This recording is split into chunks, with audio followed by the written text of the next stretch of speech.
দুর্যোধনের মৃত্যু ঘটার পর ধৃতরাষ্ট্র একেবারে ভেঙে পড়েছিলেন, কিন্তু যুদ্ধক্ষেত্রেও কম অঘটন ঘটল না। দুর্যোধন এবং ভীম উভয় ছিলেন বলরামের শিষ্য, কিন্তু গদাঘাতে অন্যায়ভাবে তার ভঙ্গ করায় বলরাম ক্ষুব্ধ হয়ে উঠেছিলেন। শ্রীকৃষ্ণ তাকে শান্ত করলেন এবং যুধিষ্ঠির ও পঞ্চপাণ্ডব তার পায়ের কাছে পড়তে তার ক্রোধ প্রশমিত হল। তারপর নানা কথা হতে লাগলো তার সঙ্গে, কারণ বলদেব এতদিন তীর্থ ভ্রমণে ব্যাপৃত ছিলেন। তিনি বললেন, তোমরা এক কাজ করো, তোমরা এখন তীর্থ ভ্রমণে বেরো না। আমরা তো তীর্থে তীর্থে ঘুরে বেড়াচ্ছি, আরো ঘুরে বেড়াও বলতে লাগলেন বলরাম। যুধিষ্ঠির তাকে জিজ্ঞাসা করলেন যে আচ্ছা, এতদিন তিনি কোথায় কোথায় ভ্রমণ করে এলেন? বলদেব তার উত্তরে বললেন, প্রথমে আমি গেলাম সারস্বত তীর্থে, সেখান থেকে প্রভাসে। এই প্রভাস তীর্থ অতি পবিত্র, কারণ এই তীর্থে অবগাহন করে একদিন তারাপতি চন্দ্র অভিশাপ থেকে মুক্ত হয়ে তার নিজ তেজ ফিরে পেয়েছিলেন। পাণ্ডবরা কৌতূহলী হয়ে জিজ্ঞাসা করলেন, চন্দ্রদেব অভিশপ্ত হয়েছিলেন কেন? কে তাকে অভিশাপ দিয়েছিলেন? বলদেব বলতে লাগলেন, সে এক বিচিত্র কাহিনী, তোমরা শুনতে চাও? শোনো। পুরাকালে প্রজাপতি দক্ষ চন্দ্রের সঙ্গে তার 27টি কন্যার বিবাহ দিয়েছিলেন। এরা সকলেই নক্ষত্র, অলোক সামান্যা, রূপ লাবণ্য সম্পন্ন। এদের নিয়ে চন্দ্র মহা সুখেই ছিলেন, কিন্তু ওরই মধ্যে তার বেশি আকর্ষণ ছিল রোহিণীর ওপর। রোহিণীর সপত্নীরা যদিও সম্বন্ধে ভগ্নী ছিলেন, তবুও একটির প্রতি এত অনুরাগ সহ্য করতে পারলেন না।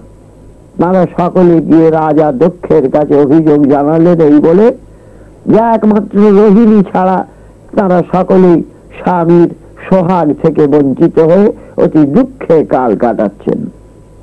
দক্ষ অত্যন্ত বিরক্ত হয়ে চন্দ্রের কাছে গিয়ে বললেন, বৎস, তুমি আমার একটি মাত্র কন্যাকেই শুধু যত্ন করো শুনলাম, আর অন্যদের করো উপেক্ষা।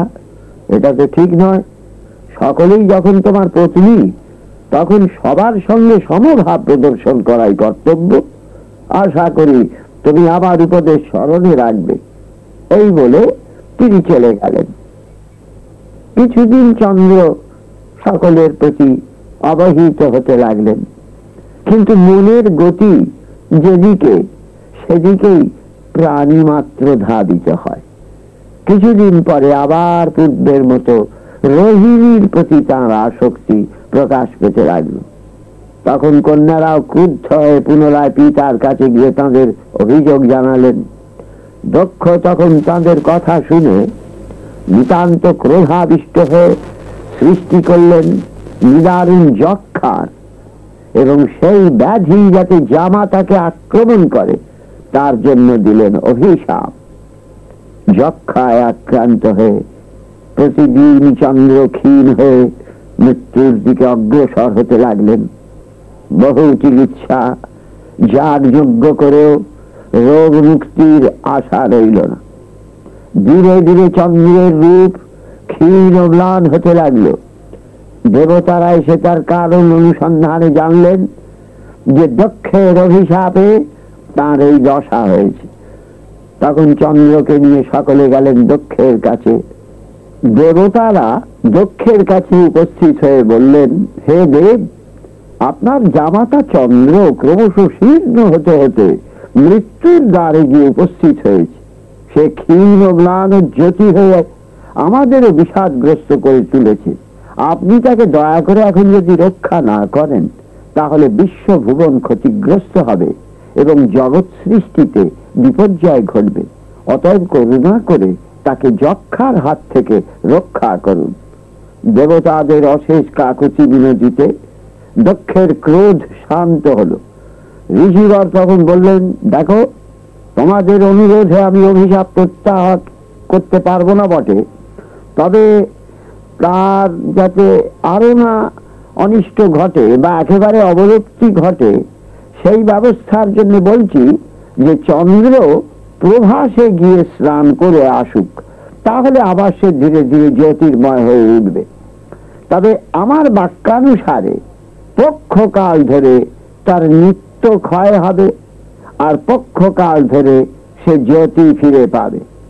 তৎক্ষণাৎ সকলে চন্দ্রকে নিয়ে গেলেন প্রভাসে, এবং সেখানে স্নান করে চন্দ্র পুনরায় ধীরে ধীরে জ্যোতির্ময় হয়ে উঠতে লাগলেন।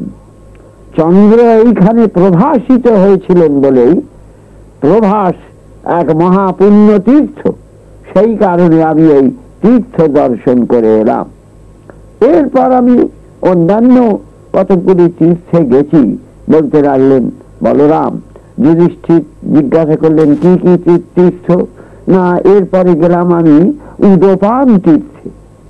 বলরাম বললেন মহর্ষি তৃত এই তীর্থে তার ভ্রাতৃবর্গের দ্বারা এক কূপের মধ্যে পরিত্যক্ত হয়ে সোমরস পান করে জীবন ধারণ করেছিলেন, তাই এই তীর্থ অতি পবিত্র। যুধিষ্ঠির বললেন তৃতকে কেন তার ভাইরা কূপের মধ্যে ফেলে দিয়েছিলেন? যুধিষ্ঠির তাই শুনবার জন্য উৎসুক হয়ে উঠতে বলরাম বলতে লাগলেন যে পুরাকালে এখানে তিনজন মহা তপস্বী বাস করতেন। তাদের নাম ছিল একত, দ্বিত ও তৃত।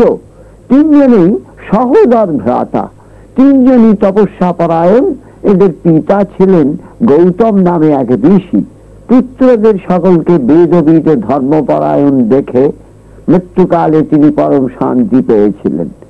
গৌতম পরলোক গমন করার পর তার যজমানরা গৌতমের পুত্রদেরই পূজা করতে লাগলো, কিন্তু তার মধ্যে তৃতকে সকলেই কিঞ্চিত অধিক শ্রদ্ধা জানাত, কারণ তৃতই ছিলেন এদের মধ্যে শ্রেষ্ঠ বেদজ্ঞ ও তপস্যা পরায়ণ। একদিন একত ও দ্বিত দুজনে সম্মিলিত হয়ে তৃতকে বললে ভাই, এই দূর বনে যজমানরা মাঝে মাঝে আসে বটে, কিন্তু তাদের প্রদত্ত উপচারে আমাদের তো অন্যের ক্ষুধা মেটে না। অতএব আমরা প্রস্তাব করছি যে যজমানদের কাছে গিয়ে কিছু পশু সংগ্রহ করি, গোধন বৃদ্ধি করি, তাহলে আমরা বেশ সুখেই থাকবো এবং মহাফল সাধন যোগ্য অনুষ্ঠান করে দেবতা ভোগ্য সৌরস পান করতে পারবো। তুমি যদি সম্মত হও তো ভালোই হয়। তৃতীয় বললেন নিশ্চয় আমি সম্মত, চলো যজমানদের কাছে। তখন সকলে মিলে একত্রে যাত্রা করলেন যজমানদের গৃহের উদ্দেশ্যে। গুরুরা স্বয়ং যজমানদের কাছে লোকালয়ে আসছে, তারা বহু গাভী ও খাদ্য দ্রব্যাদি দিয়ে গুরুদের পূজা করলে এবং কিছুদিন পরে তিন ভ্রাতাই দক্ষিণাদি ও পশুদের নিয়ে বনের কুটিরে প্রত্যাবর্তন করবার জন্য আয়োজন করতে লাগলেন। ফিরে আসছেন তিন ভাই। বনের মধ্যে সহসা লোভ পরায়ণ হয়ে একত আর দ্বিত একান্তে পরামর্শ আসলেন যে তৃতকে পরিত্যাগ করে। তৃতর মনে কোনো লোভ ছিল না, কিন্তু ভ্রাতাদের মনে লোভ জেগেছিল যে তৃতকে সরাতে হবে। তারা খুব বিনীত ভাবে তৃতকে কূপের কাছে একটি নিয়ে গিয়ে বললেন, হ্যাঁ দাদা, এখানে বেশ জল আছে, এসো আমরা জলপান করে নি। বলে সেইখানে হঠাৎ পেছন থেকে এসে তাকে ধাক্কা দিয়ে কূপের মধ্যে ফেলে হা হা করে হেসে দুই ভাই আনন্দে চলে গেল। এর পরের ঘটনা আজকে আর বলা সম্ভবপর হবে না, আগামীবার বলবো।